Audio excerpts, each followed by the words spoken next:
새아침의 말씀입니다.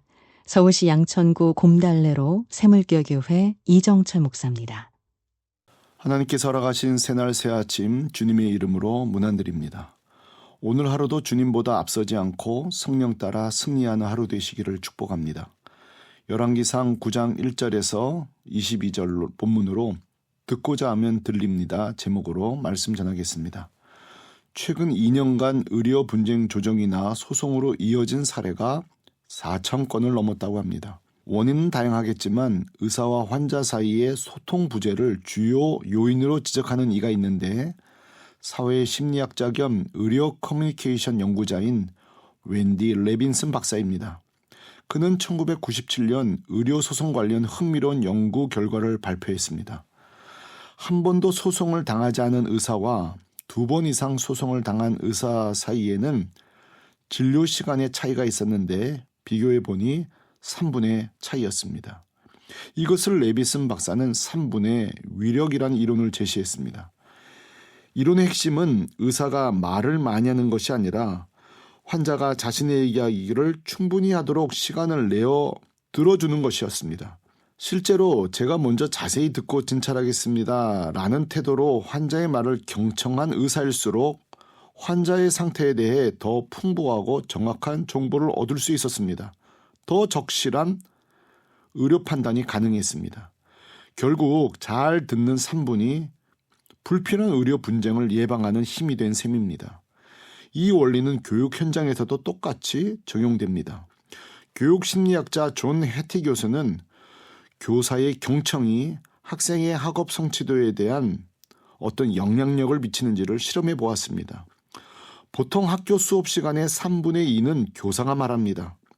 학생의 발표는 3분의 1도 채 되지 않는 경우가 많죠. 그런데 해티 교수는 이 비율을 반대로 바꾸어 보았습니다. 학생이 말하고 교사가 경청하는 시간을 수업의 3분의 2까지 늘려보았습니다. 그때 학생의 학습 태도와 성취도가 뚜렷하게 향상되었습니다. 특별히 교사가 학생과 눈을 마주치며 고개를 끄덕여주고 중간에 끊지 않고 끝까지 경청할 때 학생은 자신이 존중받고 있다고 느꼈습니다. 그 결과 수업에 대한 몰입도가 크게 높아졌고 배움의 즐거움도 살아났습니다. 더 나아가 교사는 이런 경청을 통해 학생의 내면 상태, 비전, 꿈을 깊이 이해할 수 있었고 진로 지도와 인생 상담에 필요한 통찰도 얻게 되었습니다. 이것이 바로 경청의 위대함입니다. 사실 경청의 중요성은 신앙생활에서도 핵심적인 요소입니다. 우리는 기독교를 계시의 종교라고 부릅니다. 헬라어 아포칼립시스는 덮개를 벗겨 드러내다 라는 뜻으로 인간의 능력만으로는 알 수 없는 하나님의 뜻을 하나님께서 친히 열어 보여주는 사건, 이것이 바로 계시 사건입니다. 따라서 하나님의 계시를 대하는 인간의 필수 자세는 겸손한 경청이어야 합니다. 성도가 계시의 말씀을 정말 사모하며 듣고자 할 때 더 잘 들립니다. 비로소 들립니다. 의사는 환자의 소리를, 교사는 학생의 소리를, 그리고 성도는 하나님의 음성을 들을 때 생명이 살아납니다. 듣고자 할 때 정말 들립니다. 성경에 나타난 최초의 죄는 아담과 하와가 선악과를 따먹는 불순종이었습니다. 그렇다면 그 불순종의 뿌리는 무엇이었을까요? 선악과를 먹으면 정령 죽으리라는 하나님의 말씀을 온전히 경청하지 않았기 때문입니다. 경청하지 않는 세대를 향한 하나님의 탄식입니다. 예레미야 7장 13절. 나 여호와가 말하노라. 이제 너희가 그 모든 일을 행하였느니라. 내가 너희에게 말하되 새벽부터 부지런히 말하였으나 너희가 듣지 아니하였고 내가 너희를 불렀으나 너희가 대답하지 아니하였느니라. 아멘.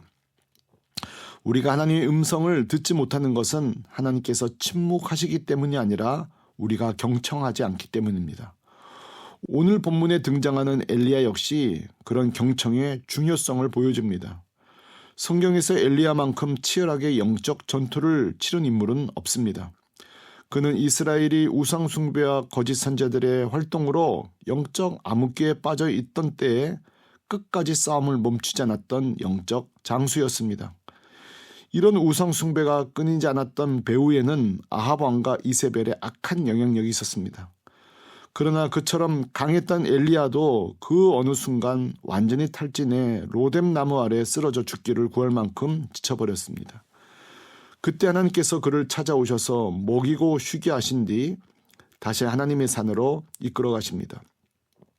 그리고 그곳에서 엘리야가 하나님의 음성을 듣는 장면이 펼쳐지는데 여기가 바로 경청의 영성이 무엇인지 보여주는 장면입니다. 여호와께서 이르시되 너는 나가서 여호와 앞에 산에 서라 하시더니 여호와께서 지나가시는데 여호와 앞에 크고 강한 바람이 산을 가르고 바위를 부수나 바람 가운데 여호와께서 계시지 아니하며 바람 후에 지진이 있으나 지진 가운데 여호와께서 계시지 아니하며 또 지진 후에 불이 있으나 불 가운데에서 여호와께서 계시지 아니하더니 아멘. 하나님의 임재를 둘러싼 크고 강한 바람, 산을 가르고 바위를 부수는 폭풍의 소리는 상상만 해도 압도적이었을 것입니다. 이어지는 지진과 맹렬한 불길도 마찬가지입니다. 그러나 성경은 분명히 말합니다. 그 요란한 현상들 속에 하나님의 음성은 없었습니다. 잠시 후 불 후에 세미한 소리가 있는지라 아멘. 하나님의 음성은 조용하고 세미한 소리로 엘리야에게 들려왔습니다. 물론 성경에는 나팔 소리와 함께 큰 음성으로 임하시는 하나님의 음성도 있습니다. 그러나 우리의 일상에서 하나님 음성은 이렇게 작고 고요한 소리로 우리가 듣고자 해야 들리는 소리로 더 자주 찾아옵니다. 하나님의 음성은 화려한 찬양팀에 인도하는 집회에서만 들리는 것이 아니라 나 혼자 가사를 더듬거리며 부르는 작은 찬양 속에서도 세미한 음성이 있습니다. 특별한 부흥 집회나 유명 강사의 설교 속에서도 하나님의 말씀이 있지만 아무도 모르는 이 아침 내 자리에서 묵상하는 큐티 시간에도 동일한 고요한 음성이 있습니다. 듣고자 하면 들립니다. 오늘 우리에게 필요한 것은 히브리서 3장 17절 말씀처럼 오늘 너희가 그의 음성을 듣거든 너희 마음을 완고하게 하지 말라. 아멘. 결국 관건은 우리의 듣는 태도입니다. 하나님은 오늘도 말씀하십니다. 문제는 내가 그 음성을 향해 듣고자 하는 마음, 귀를 기울이고 있는지 마음을 닫아버렸는지 우리의 태도가 중요합니다. 의사의 잘 듣는 3분이 의료 분쟁을 막고 생명을 살리듯 교사의 따뜻한 경청이 학생의 미래를 열어주듯 성도의 겸손한 경청은 하나님과의 관계를 새롭게 하고 영혼을 회복시키는 출발점이 됩니다. 정말 하나님의 음성은 듣고자 해야 정말 들립니다. 오늘 우리도 주여 말씀하옵소서 주의 종이 듣겠나이다 라는 고백으로 그 세미한 음성 앞에 귀 기울이는 하루 되시기를 소망합니다. 아멘. 새 아침의 말씀, 서울시 양천구 곰달래로 새물교교회 이정철 목사였습니다.